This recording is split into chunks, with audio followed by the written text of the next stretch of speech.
So we're watching these pictures come out of Gaza. We understand what happened on Saturday was completely horrific. I mean, I've been speaking to many of the victims, and our hearts go out to the Israelis who were involved in this. But you have also said that there are places that Israel needs to bomb in order to solve this crisis, in order to beat Hamas. What did you mean by that? I mean, we tried everything. In 2005, I was in Sharon government when we decided to dismantle settlements from Gaza. We pulled out our forces. For so many years, there is no one Israeli soldier in Gaza Strip. And then Hamas took over. And that does not abide to the Quartet decision that they need to recognize Israel, renounce violence and terrorism, abide or accept Oslo agreement, and then Gaza can be the new Singapore. They are not willing to do so. And then they target Israel. So I participated also in the Security Cabinet in 2 rounds of operations in Gaza. And this operation ended with deterrence, we hope, or an agreement with Hamas for a ceasefire. And what is happening is what you saw 2 weeks ago, these atrocities that, I mean, it's even quite difficult to absorb what happened there. And therefore, the only solution is to dismantle Hamas and hope that also the Palestinians in Gaza will have a regime which is not a terrorist organization, and that his goal would be to help them to live better life and not to act against the mere existence of the state of Israel and its civilians. As you can imagine, we've been speaking to people in Gaza. They're terrified. We've been following the story of one young woman who has had to move from place to place to place because there is nowhere safe for her. That's what she says to us. We've had reports and claims from the Palestinian Health Authority that there are hospitals being targeted, that ambulances are being targeted. By the way, you know that the Palestinian Health Authority is controlled by Hamas. And that is why I'm qualifying it when I tell you, but the pictures also, to a certain extent, speak for themselves. Is this really the way to get rid of Hamas?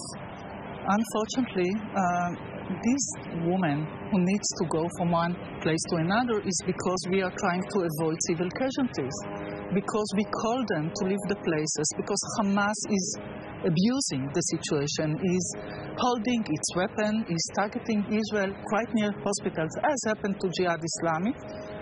And they are calling these people not to move. They want them to stay at home because they know that we have no other alternative. Under Gaza, under the city, there's tunnels of kilometers and kilometers that they use to hide among civilians, and therefore we really tried everything, and there is no other alternative but to dismantle Hamas from their weapon. And if Hamas, let's speak about Israel and Hamas, okay? Because there is no agreement. What we are doing is that we are asking our civilians to leave the places if they live near the border, because Hezbollah is targeting them and because Hamas did what he did in the south part of Israel.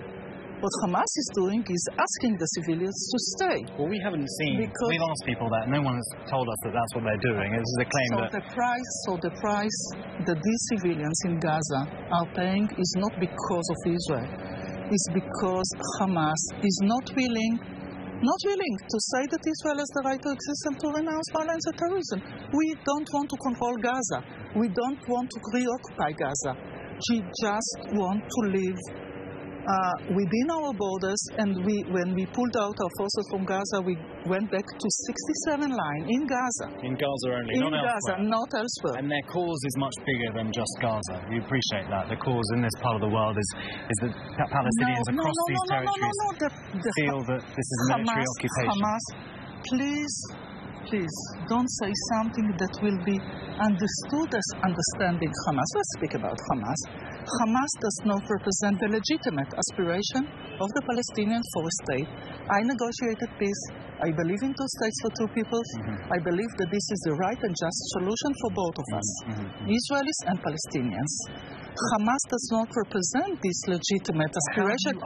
Hamas, let me finish, please. Hamas represents religious ideology that does not accept the rights of infidels or Israel to exist in the region. They are not fighting to create a Palestinian state, but to demolish Israel. I understand that. And therefore, there are obstacles for peace. I get it, but Hamas, as you know, is more, it's not just a military gang that wants to fight Israel. This is an embedded movement inside Gaza. Removing Hamas sounds easy, but how are you going to do this with the military campaign? You know, what I'm trying to do is not to blame the people in Gaza. What you are saying right now is that Hamas is the Palestinian in Gaza's choice. No, this makes it worse. For many years. Yes, we understand that.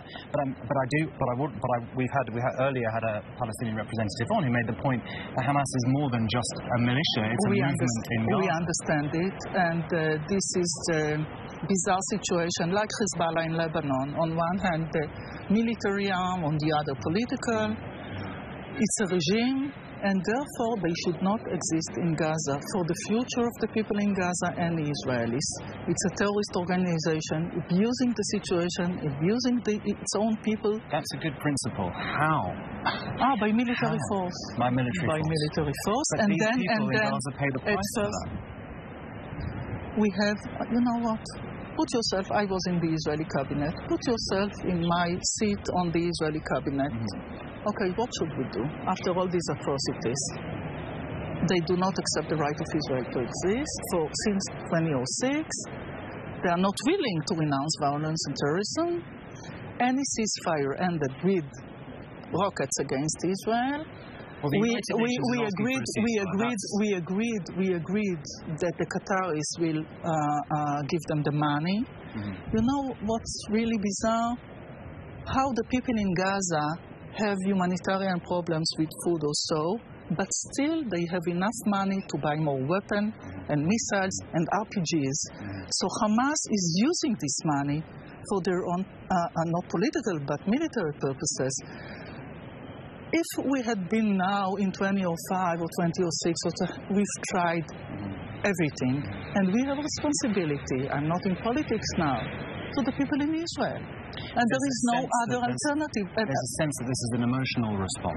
What we saw on Saturday was so awful and so heinous that Israel is responding with emotion rather than calculation. Because once you go in, once this ground incursion begins, then what? Where does it end? It's a fair question because we are emotional. We are human beings. And you know, every day I'm going to another funeral. And yesterday I went to a funeral of a friend of mine. You know that he was investing his time in trying to cooperate with the people in Gaza. He was buried yesterday, and today his family was announced that also his son was found dead. But I'm not speaking, or the decision are not emotional. The decision is we have all the options on the table, and basically we have no other option. So the real question, I agree with you, that militarily we can act against Hamas. Hopefully we dismantle their weapon. I hope that they will not stay as a regime when this is the situation. But I do believe that the role of the international community is first also when we speak about humanitarian perspective, we have also women and children and babies that are being hijacked and being kidnapped, and they are in Hamas hands. Yeah, so if you were in this position now... Just one moment, sure. but very important for the international community and the Palestinian Authority and Egypt and Jordan to deal with the day after. Why the Palestinian Authority is not willing for so many years to take over Gaza? Because they are afraid of Hamas as well. So let's deal. We don't want to reoccupy Gaza. Let's deal who's next. Well, that's the concern a lot of people have, is there isn't much thinking about what does come next. I mean, if you were making the decision now, you've been around these tables, you've been making these decisions, what would you be pushing for if you were in government right now? Firstly, I would support a military operation against Hamas. There is no other alternative. We tried everything. I supported the disengagement for Gaza. I supported all the ceasefires in the past. We cannot do it anymore. But I will start thinking about the day after, trying to work with the Palestinian Authority and Egypt and Jordan and the United Nations. What can be done at first for an interim time, and later that Gaza will turn into a place that we want to do. You know, when I voted for the disengagement, we had discussions about greenhouses in Gaza, how Gaza can turn into Singapore. Yes, wolf and so on. Yes. But what we got in return is the green flag of Hamas. So This is thank you for your time. This is the only option that was left, yes. Thank you very much for being here. I'm sorry we don't have more time with you, but I hope we can speak with you again. Okay. Tzipi Livni, former Israeli Vice Prime Minister and Foreign Minister, thank you.